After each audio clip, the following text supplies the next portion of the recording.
Okay, we'll get started. I think it's 2:30. I want to thank you, the press, for coming and reporting this, getting it out to the public. It helped out quite a bit. But this is not the outcome that we expected. We discovered Liam King's body at 10:15 this morning in a pond located approximately 1/10 of a mile from where he was staying at. The body's going to be sent to Chapel Hill medical examiner's office to be examined and to determine cause of death. And I want to thank the community for their outpouring of support, meals, water. We couldn't ask for any better support from the neighbors and citizens down in that area, the businesses in southern Randolph County that supported us.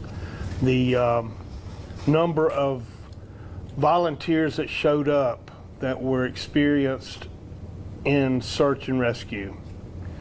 We had them all the way from New Hanover County. And you know, that's what it's all about, sheriffs helping sheriffs in a time of need. And I wish we had positive information to give you, but hopefully we can learn something from this and be better next time. Our goal was to find him alive, and we did not achieve that goal. I want to thank all the people behind me that spent most of the last 50 hours working either at the airport or at our command bus on Forest Hills Drive. I will open it up for any questions that you may have. Sheriff, we saw you pretty emotional over there. Can you speak to that? Anytime you deal with a child, you know, you become somewhat emotional. You know, we all have kids. I've got grandkids, and you put yourself in that position. And, you know, this child had a life to live, and it was taken away from him. And I know he's in a much better place now, though. Is there any sort of reason to believe there was any foul play involved in this? Or is it confirmed that he did wrong? We're in the process of investigating that at the present time. We're not going to rule it out. We're going to check and make sure that everything's good with the body, and the medical examiner will do a thorough investigation and examination of Liam's body. And around how long? It will take several weeks. What was he doing at that house? I know you had mentioned yesterday that he was visiting somebody. Can you give us any more information on that? Who was he visiting? Liam was with his mother's boyfriend at the time, and the boyfriend actually lived at that residence, and he was overseeing the child during that period when he disappeared. Was he alone? Was the mom there too, or was he alone? No, the mom was at another location.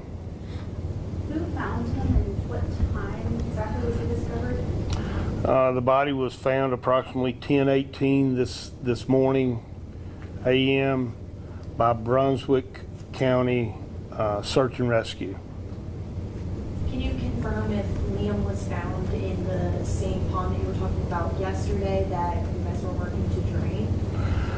No, this was a different pond. The first pond was a priority for us due to the location of it. It was on the property or closest to the property where he was at. And it gave us a flag, red flag, that he could possibly be in that pond. After searching it, draining it, we moved on to the next pond. How many miles away was that from? It was approximately 1/10 of a mile away from the residence. Was that an area he frequented with his family, friends? He had been there a couple of times. And can you explain to us, just for people who don't know this area, just how many ponds are in that little area?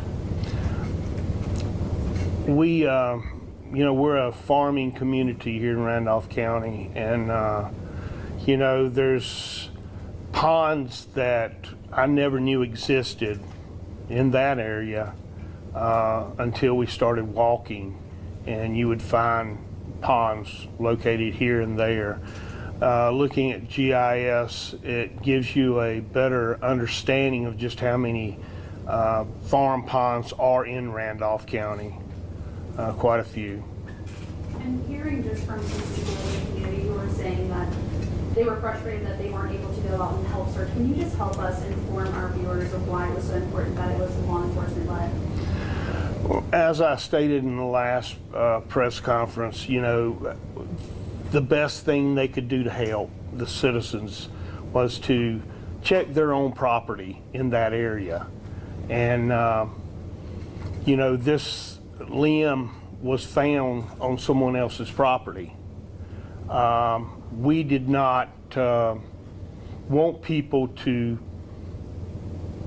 that were not trained to come in and tamper with evidence, even disrupt evidence that could be used for further investigation down the road if we needed it. And that would, you've got people that are untrained that don't know really what to look for. And that's why we had trained individuals go out initially and look at all the possible places he could possibly be. What kind of evidence were you looking for? Anything in this type case, from clothing, lost shoe, just any indication of the direction in which he may have been traveling. I know we're still early in this investigation, but could we expect charges against the boyfriend? We will have to, we're at the very beginning of the investigation, and we will have to look at everything, take all the evidence for the district attorney, and go from there. It's too early to say. There's a program called Project Lifesaver that's implemented in Wake County. It provides bracelets to kids who have cognitive impairments for a place to be able to track them. Is that something you guys could possibly implement in the future, or plan to implement something like that in case this does occur in the future? That would be very helpful to us. We have that same program with dementia patients here in Randolph County, and it would be very helpful. It would lead us straight to that person. And Liam was not subject to doing this, on a consistent basis. So I don't know if he would be eligible or, I guess, warranted to have a bracelet. I could see where if a child does that quite often, it would help us quite a bit in finding, locating that person. And how would you go about implementing a program like that in the future? We would look at it. The first thing is knowledge. I want to get someone to come in and talk to us about. I learned a lot, and we all learned a lot about dealing with the cognitive decline, the person who we think is slow, but they're really not slow. They're smart, and we want to learn as much as we possibly can about the condition he had. And there's a program that is circulating in the state of North Carolina now that offers that, and we're talking neighboring sheriffs about having that program come to us, and where we could sit down and learn more about autism. Do you know which parent was the primary caretaker for Liam? I do not know. Do you know if his father is involved in any way in his life? Or was he? I think he is, yes. Have you spoken to the family? How are they doing? They're, tore up. As you might could imagine, the mother is, she was out there every minute of that search time, and she's doing as any mother would do, coping with it minute by minute. And just pray for her, pray for the family, and pray for these people behind me. They're the ones that pulled him out of the pond. They're the ones that had to put aside their normal daily activity of being with their family to deal with this. They're the heroes that I look up to each and every day. Was he found on the edge of the pond or within the pond? It was near the edge, and we had checked that pond before initially, and there was nothing. We did not locate the body. That was my next question, actually, was there any evidence that maybe he had been wandering around these past few days and then just ended up there, or did it seem like maybe he had been there the whole time? Well, it appeared to our investigators that he went to the first pond that we tracked him with GPS, the phone ping. It showed that he was at that pond, and then went down a main logging road, and that logging road ended up at this pond. And that was a 1/10 of a mile from the house, approximately 700 feet, maybe a little over. So you're saying he had a phone on this person? He had a phone, but it did not operate a lot of the times. We did try to use it, the technology that we have to ping his location, and we utilized that to put us at the first pond. That's why that first pond was very important for us to look at and search. So to clear up some confusion with some people who obviously are not here and doing the investigation online, whenever you learned of his disappearance, you saw the GPS where he was located, you started at the pond, correct? We started in the house where he originally was, and we searched every bit, and then we continued outside and did a perimeter search of the outside, and it led us to the pond. Do you have a final message for our viewers? No, I just want to say that thank you for your support, Randolph County citizens. They're the best, and I want to thank these men and women behind me for putting their family to the side and going to help someone else's family. That's what it's all about. And, just continue to pray for the King family, because they will need it. Can I ask you, you mentioned that it was Brunswick County. Of course, they're coastal county, they're not close to here. Was there something about the expertise or the technology they brought to that helped lead to that discovery? No, I don't think it had anything to do with the expertise. That was their next area to search. And, I think anybody trained in search and rescue would have found the body. Can you confirm, was the mom, boyfriend, and the father of Liam a part of the search efforts, and were there any other family members who came out? We communicated with them throughout the search. But as far as them participating in it, no. And he did not have a history of wandering away. No. Okay, do you know what the boyfriend was doing at the time that he left the house? That will be part of our investigation.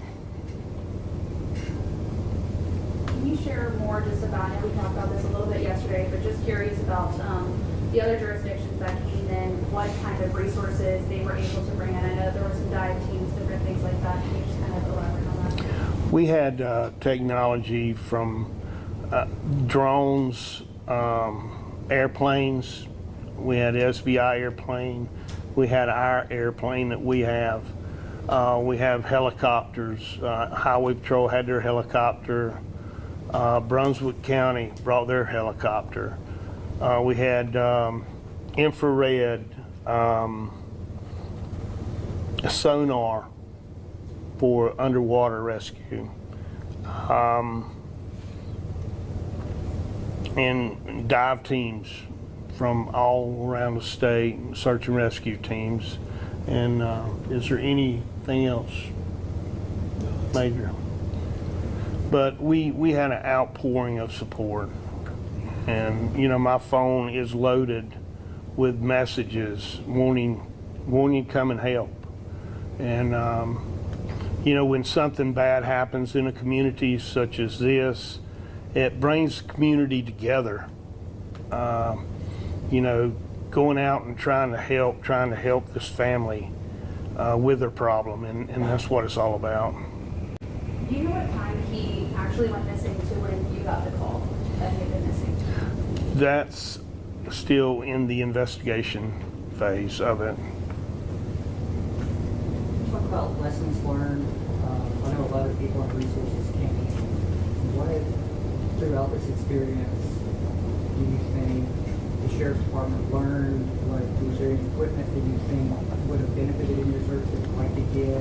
Any equipment to get more, just like in general, for search and rescue? What did you learn? Well, Scott, the first thing is phone service in that area. We had none.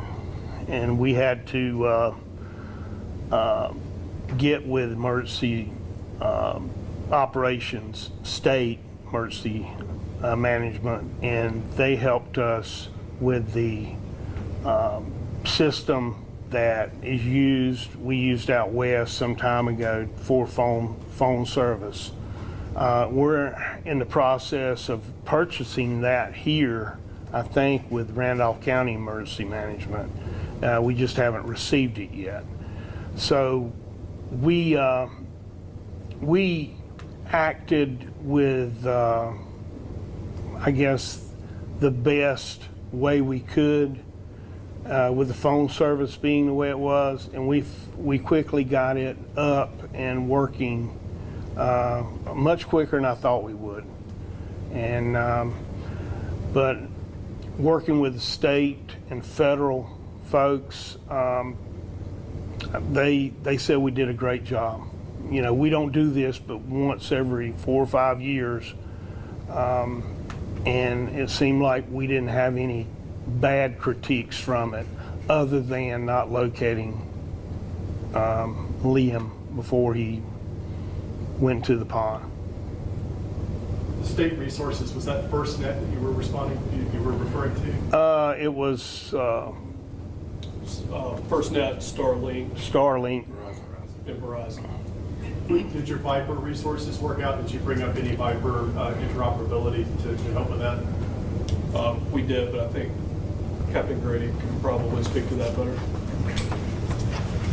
Evan Grady, Randolph County Emergency Management. So we did bring in a specialist that is trained through the state North Carolina Emergency Management System to help deal with communication issues, failures, shortcomings.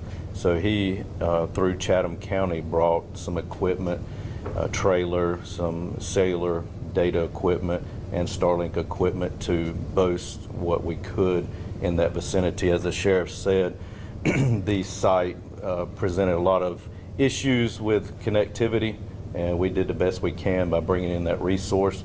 Emergency management, our goal is to bring in resources that we don't have currently or that we need, and other mutual aid departments or other state agencies might have, So the liaison is the emergency management, working closely with the sheriff's office, helping to identify needs of the responders on scene and getting those here as quickly as possible. That was very effective in this case, from manpower to equipment to food.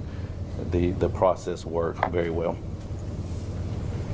Sheriff, you mentioned the emotional side of this, and I'm just wondering what kind of support is available for those responders and volunteers who kind of invested themselves emotionally in this and had this unfortunate tragic outcome.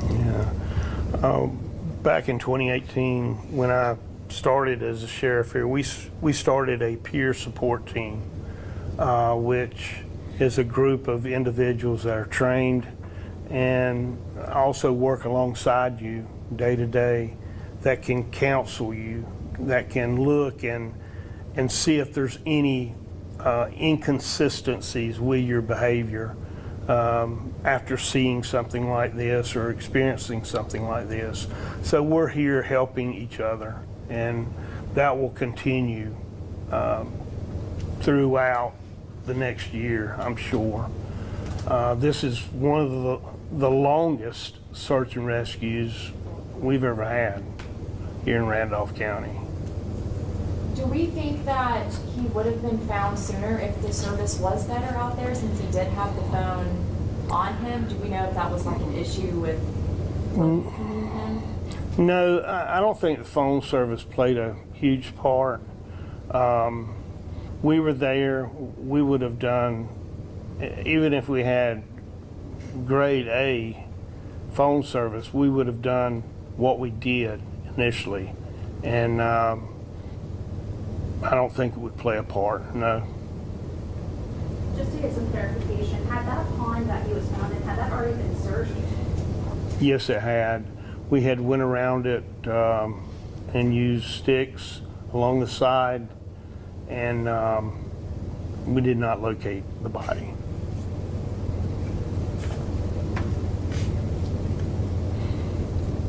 Any other questions? I want to thank you personally. I know y'all spend a lot of time down there. I appreciate it, and anytime you deal with the death of a child, you've got to handle it very tactfully, and you guys and girls did a great job doing that. So thank you.